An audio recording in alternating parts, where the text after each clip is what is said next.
بسم اللہ الرحمن الرحیم۔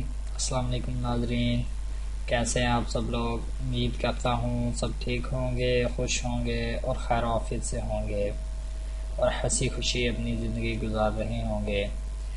ناظرین، آج کی اس ویڈیو میں ہم آپ لوگوں کو ایک ایسا وظیفہ بتانے کے لیے جا رہے ہیں جس وظیفے کو کر کر انشاءاللہ العزیز آپ کا جو قرضہ ہے یا اگر آپ مقروض ہیں تو انشاءاللہ العزیز بہت ہی جلد وہ آپ کا پہاڑ جتنا قرضہ ہو، چاہے روپے کا ہو چاہے لاکھوں کروڑوں کا ہو، وہ بہت ہی جلد آپ کا اتر جائے گا۔ خدا تعالیٰ آپ کی بہت بڑی مدد عطا فرمائے گا، خدا تعالیٰ اور آپ پر مہربان ہو جائے گا اور آپ کو ایسا کوئی مسئلہ مسائل بنائے گا کہ آپ کا سارا قرضہ بہت ہی جلد اتر جائے گا۔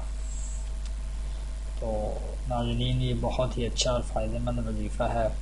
آپ نے کرنا کیا ہے؟ آپ نے کرنا کچھ بھی نہیں ہے، زیادہ کچھ نہیں کرنا، بہت مشکل وظیفہ نہیں ہے، بلکہ آپ نے ایک سورہ کو روزانہ تلاوت کرنی ہے۔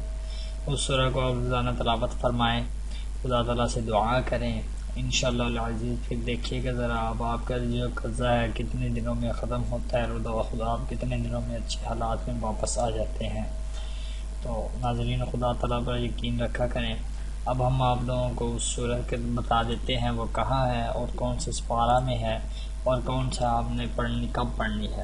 تو ناظرین، پارہ نمبر 28 قد سمیع اللہ کی آخری صورت ہے، سورۃ التحریم۔ اس کو آپ نے روزانہ صبح پڑھ لینا ہے اور اس کے بعد خدا تعالیٰ سے دعا کرنی ہے کہ دادا اللہ میرے میں جتنا بھی قرضہ ہے سب اتار دے اور ہمیں خوشی خوشی زندگی بسر کرنے کی توفیق عطا فرما دے۔ اسی طرح آپ جو بھی دعا مانگنی ہو مانگو، پھر دیکھیے آپ کا چند ہی دنوں میں اتنا بڑا قرضہ کیسے ہی غائب ہو جاتا ہے اور آپ ہنسی خوشی زندگی گزارنے والے بن جائیں گے۔ ناظرین، دعا کرتے ہیں آپ لوگ جتنے بھی پریشان حال ہیں سب کی خدا تعالیٰ پریشانیوں کو دور فرمائے۔ خود بھی دعا کیا کریں، ہمارے لیے بھی دعا کیا کریں۔ اپنا خیال رکھیے گا۔